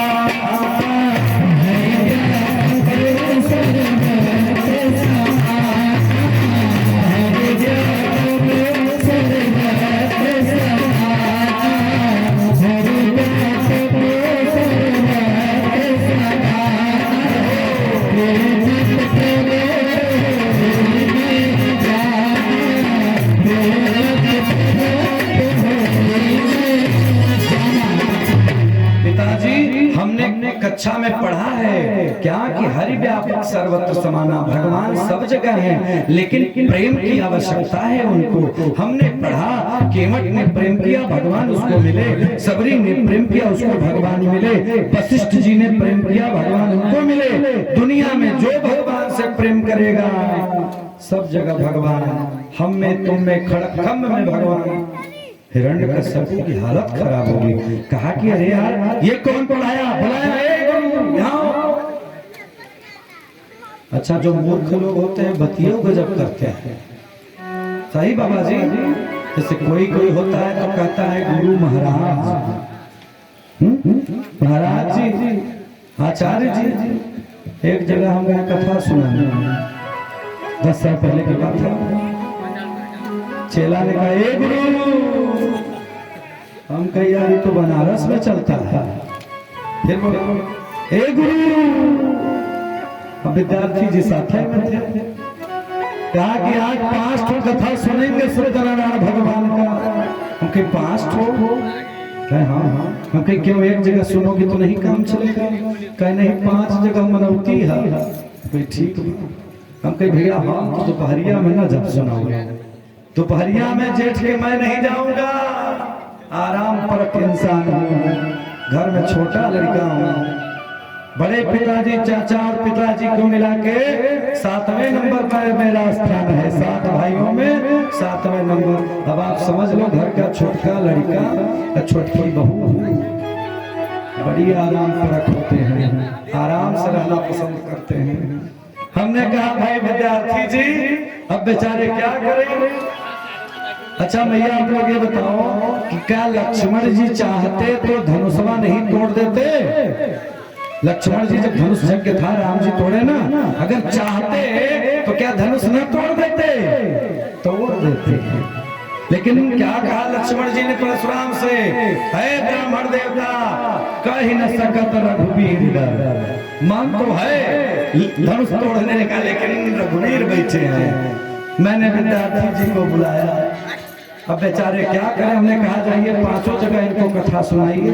गए बेचारे, दिन भर कथा सुनाए बिना खाए पिए। महिला आई, बोली गुरुजी, नहीं गुरु। हम कहे जी जजमान, पंडित जी को दक्षिणा कितना दें? हम कहीं दक्षिणा का कोई मूल्य नहीं है जो समझो दे दो, कहीं बाद में दे दो। हम कहीं बाद में कितना दोगी? बोली कि इस समय मान लीजिए हम 500 देते दिन भर का।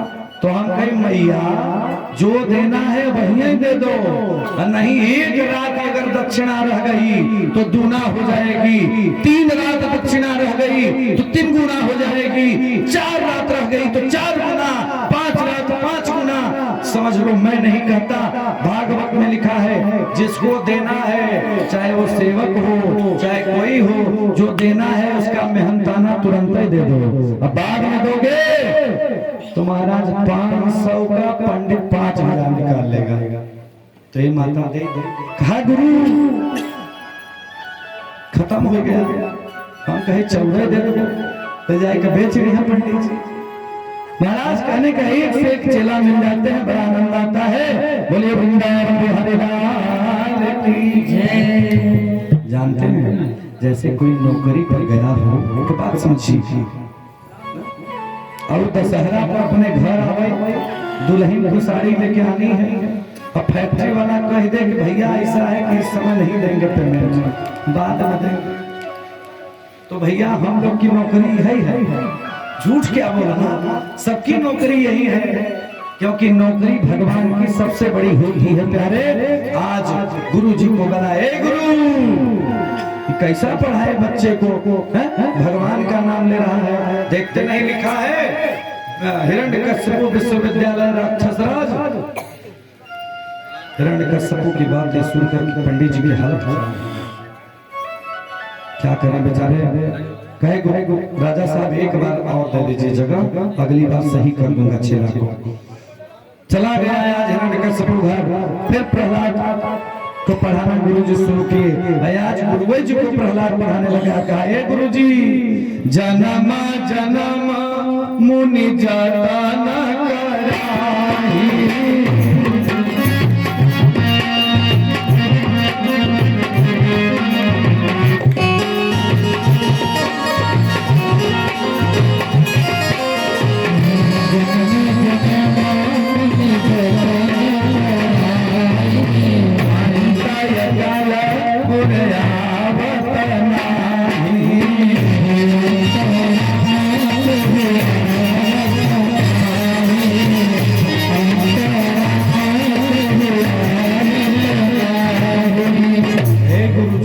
माला जपते जपते आपके बाप चले गए, पर बाबा चले गए आपके, अब आप चले जाएंगे, भगवान आपको नहीं मिलेंगे।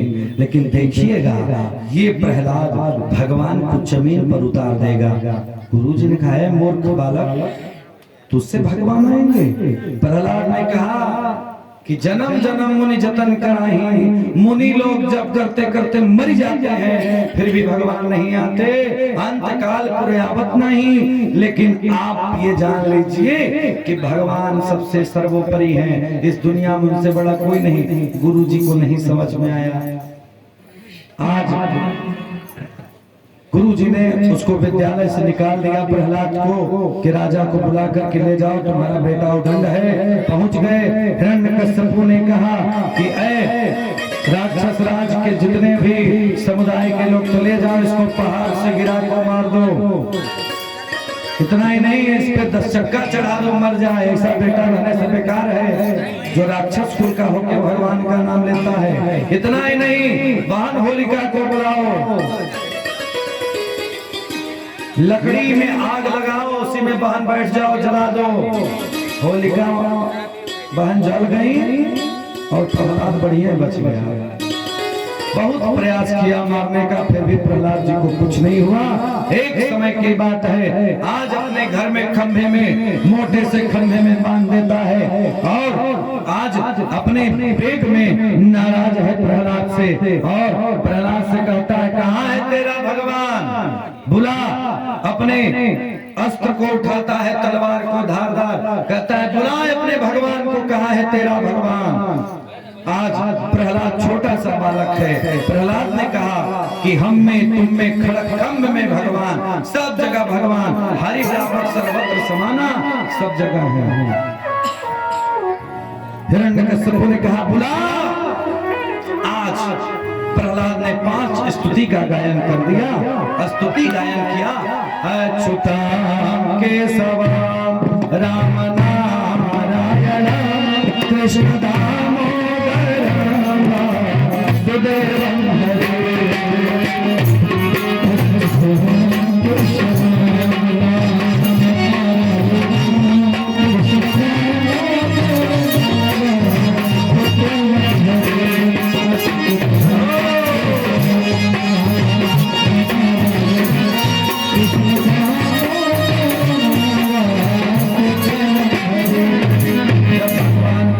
का गायन किया, छोटा सा बच्चा, भगवान प्रसन्न हो गए।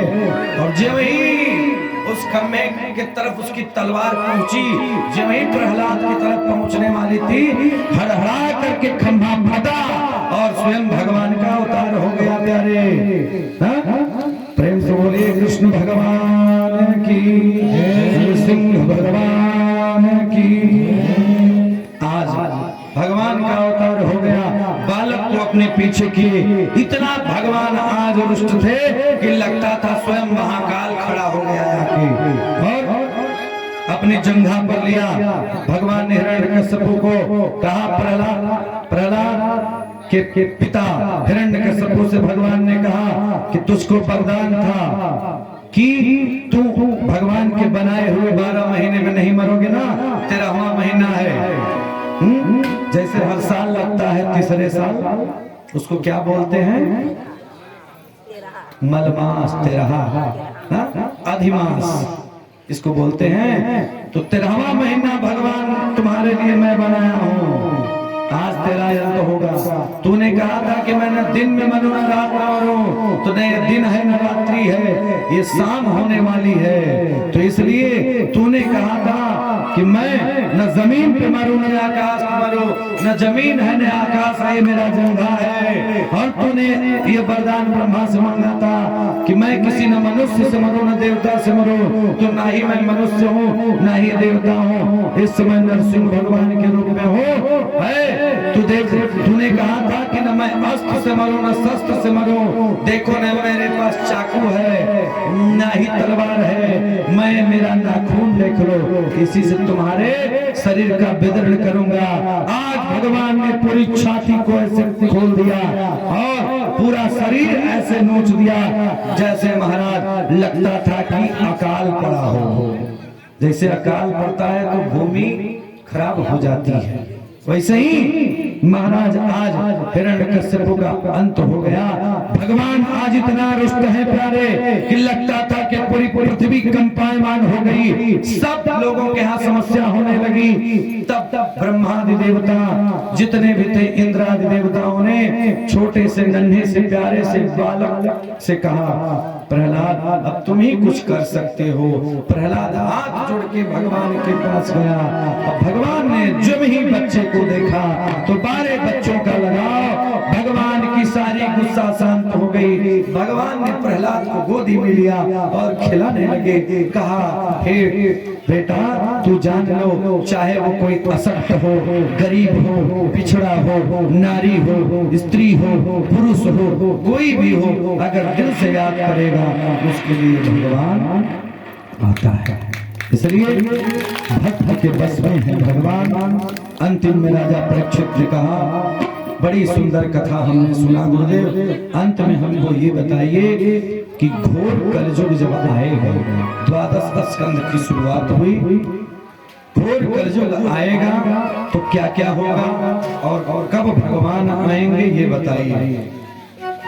भगवान ने बताया कि यदा यदा ही धर्मस्य ग्लानिर्भवतु भारत अभ्युत्थानं धर्मस्य तदात्मानं सृजाम्यहम्। जब जब होई धर्म के हानि बाढ़हि असुर अधमय अभिमानी। जब असुर बढ़ जाएंगे, अधर्मी बढ़ जाएंगे, स्त्री पर अत्याचार, नारी पर, बेटी पर अत्याचार होने लगेगा, जब शोषित पिछड़े गरीब का सम्मान नहीं रह जाएगा, यहाँ तक कि जब ब्राह्मण गौ कन्या का अपमान होने लगेगा, इतना ही नहीं, जब गांव में, घर में, परिवार में, पति पत्नी में जब एकता नहीं रहेगा, लड़ाई होने लगेगी, तब कलयुग का अंत होगा। कलयुग का कुछ आयु शेष रह जाएगी, तब जाकर के भगवान का जन्म होगा।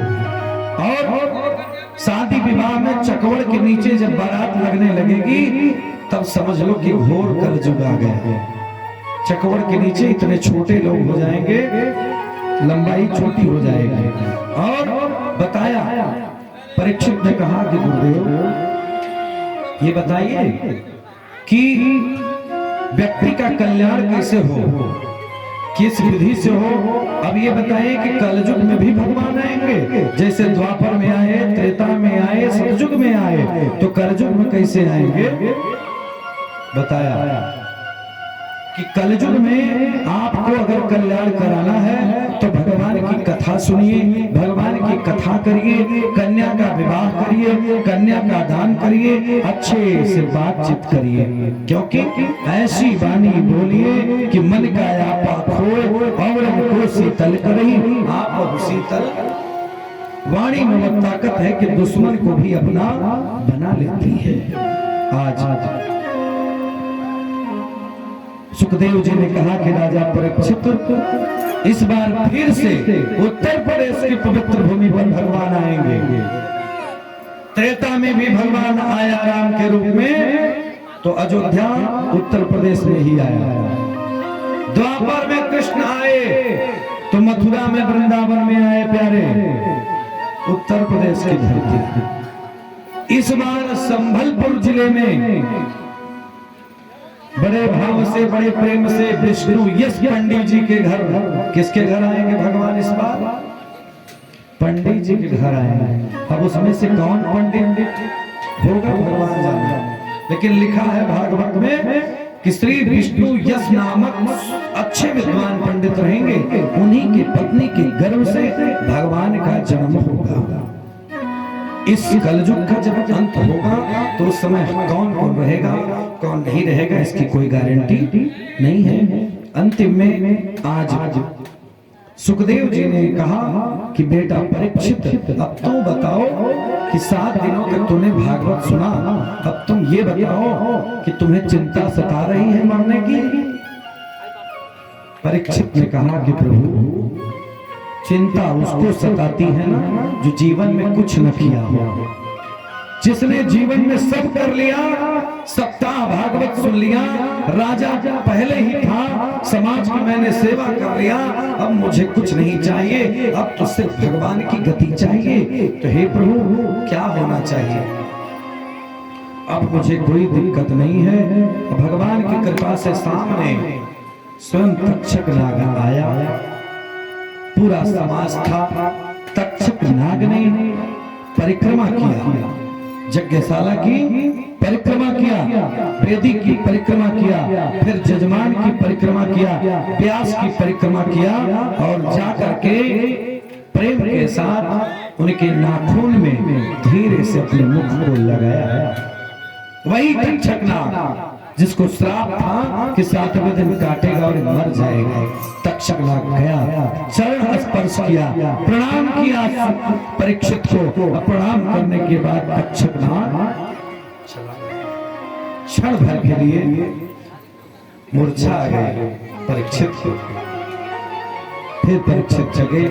परीक्षित ने कहा, गुरुदेव मैं तो धन्य हो गया, मैंने थोड़ा सा अपमान किया था ऋषि महात्मा का, उसी अपमान का कारण है कि मुझे मूर्छा आ गई, लेकिन ये विषैला जो मेरे में खून था आज तक्षक के चूमने से निकल गया, उसके चूमने से निकल गया, शायद मेरा भी जीवन धन्य हो गया, अब मुझे कुछ की आवश्यकता नहीं है। इसलिए हे गुरुदेव अंतिम आशीर्वाद दे दीजिए। आइए हम लोग मिल करके अंतिम जो श्लोक है सब लोग गायन करेंगे बड़े आनंद के साथ। भागवत के 12 स्कंद में अंतिम में केवल एक ही बात लिखी है कि कलयुग केवल नाम आधारा, सुमिर सुमिर नर उतरहि पारा।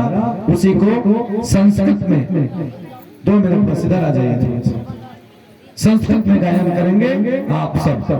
मैं जो बोल रहा हूँ विश्व जी बोलिए, बैठ जाइए, सब लोग बोलिएगा। बता तो नाम संकीर्तनम यस्य, नाम संकीर्तनम यस्य, सर्व पाप प्रणाशनम, सर्व पाप प्रणाशनम, नामो दुःख समनस्तम, नामो दुःख समनस्तम, भजामि हरे परा, भजामि हरे परा। नाम संकीर्तनम यस्य, नाम संकीर्तनम यस्य, सर्व पाप प्रणाशनम, सर्व पाप प्रणाशनम, नामो दुःख समनस्तम, दुःख समनस्तम,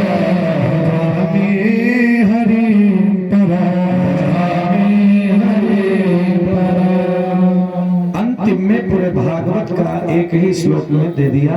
स्वामी जी ने कहा कि कलयुग केवल नाम आधारा, सुमिर सुमिर नर उतरहि पार। कर्म करिए फल फल की इच्छा मत करिए, सबसे प्रेम करिए, भाव से रहिए, जीवन में कुछ नहीं। आइए आप उस स्थान पर बैठिए, एक संकल्प धीरज जय कराइए। मैं यहाँ से बोल रहा हूँ, उसके बाद माता जी को भी बुला लीजिएगा, ठीक है? हाँ, उसके बाद विसर्जन बोलूंगा। आइए, अंतिम क्रिया संपादित हो रही है। भगवान आज प्रसन्न हो गए, कृष्ण भगवान प्रसन्न, उधर राम जी प्रसन्न, उधर भोले बाबा प्रसन्न, उधर पूरे देवता का कोट देवता नाचने लगे, अब फूलों की वर्षा होने लगी। जब भगवान का आशीर्वाद बना, सुखदेव मुनि की जय जयकार हो गई। प्रेम से बोले सुखदेव भगवान की। और अंतिम में आप लोग बड़े भाव से बड़े प्रेम से बैठे हुए हैं। आइए अब देखिए भगवान का विसर्जन होगा। हाँ, भगवान का विसर्जन मैं मंत्र से कर लूं उधर, क्योंकि तैयार भी होना है भीष्म जी को। अच्छा भीष्म जी, आपके जो ठाकुर जी आए होंगे तो हम लोग को भी थोड़ा तैयार करवा दीजिएगा। आपसे खाली हो गया था। हाँ, चकाचक वैसे ही सुंदर है दिखने में, और सुंदर बन जाइए। आज भगवान का आशीर्वाद बचा, सब नाचने लगे, भोलेनाथ का पूजा होने लगा जैसे आपके गांव में होता है। तो आइए सब माता बहन बेटियां जितने भी हैं, जिसको खुशी होगी भगवान की कथा में, आनंद लीजिए। खड़े होकर के भाव से प्रेम से, जिसको नाचना नहीं होगा मत खड़ा होइएगा। भैया लोग, आदमी लोग, महिलाएं, बेटियां, बहनें, सब आज के बाद मैं यहाँ आपसे नहीं कहूंगा कि आप आइए, मैं चला जाऊंगा। तुम तो ठहर परदेसी, साथ क्या विसर्जन करा दें, उसके बाद डांस। विशेषण विशिष्टायाम बेलायाम सुपुण्य सुनाम गोत्रः। अपने गोत्र का नाम बोलिए भैया, अपना नाम बोल दीजिए। गुद्गोहम कृतस्य सप्ताह भागवत कथा श्रुतिष्यमाणं तत् संपूर्ण फल प्राप्त्यर्थम। स्त्री नाना नाम गोत्रभ्यो ब्राह्मणभ्यो मनसो दृष्टि दृष्टाम स्त्री दक्षिणारण्यम दातुम अहम उत्सृजे तथा च भोजयिष्ये। ओम शांति शांति शांति। अच्छा दे दीजिए माता जी को थोड़ा सा, बिटिया कोई बुला दो माता जी को। हाँ, आइए सब लोग भाव के साथ आज आनंद लेंगे। उसके बाद भगवान का विसर्जन होने जा रहा है। आप लोग भी मेरे साथ गाइएगा ना।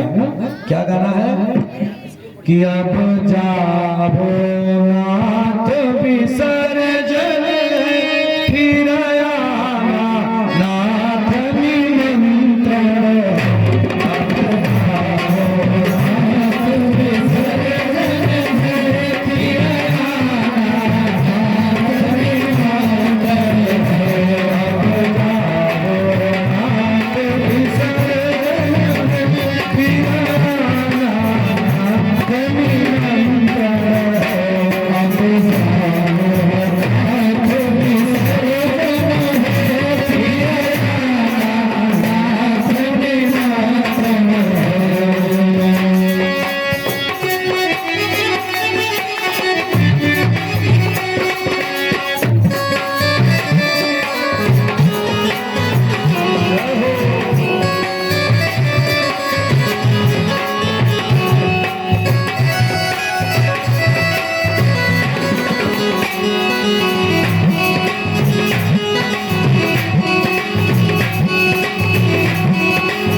चाहे बेटी की विदाई हो, चाहे भगवान की विदाई हो, मैं विदाई नहीं देख पाता प्यारे। चाहे घर में बेटियों की विदाई होती हो या कहीं मैं शादी कराने जाता हूँ, विदाई के पहले मैं हट जाता हूँ, क्योंकि हमको बहन भगवान ने नहीं दिया, लेकिन मैंने बहन बहुत बनाया।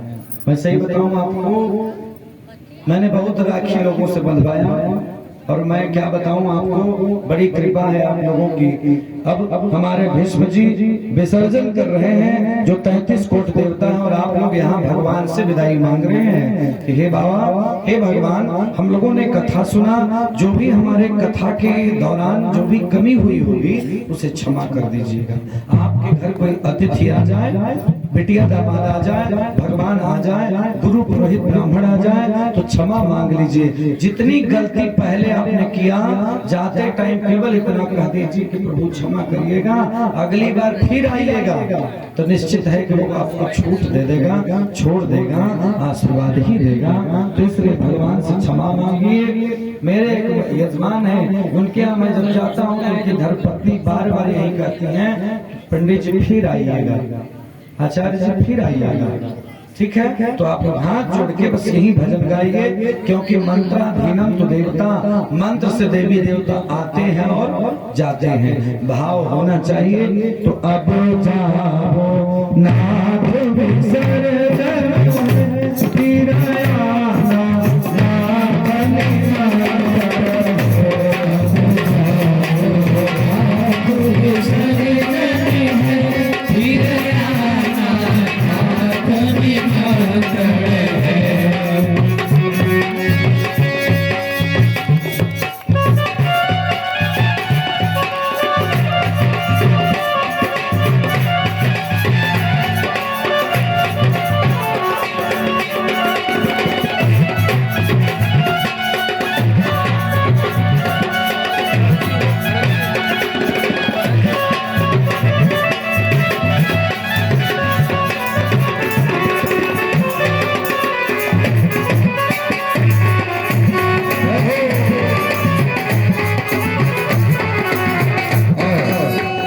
सभी को प्रार्थना करना है कि मेरे साथ क्षमा करना, मेरी भूल सभी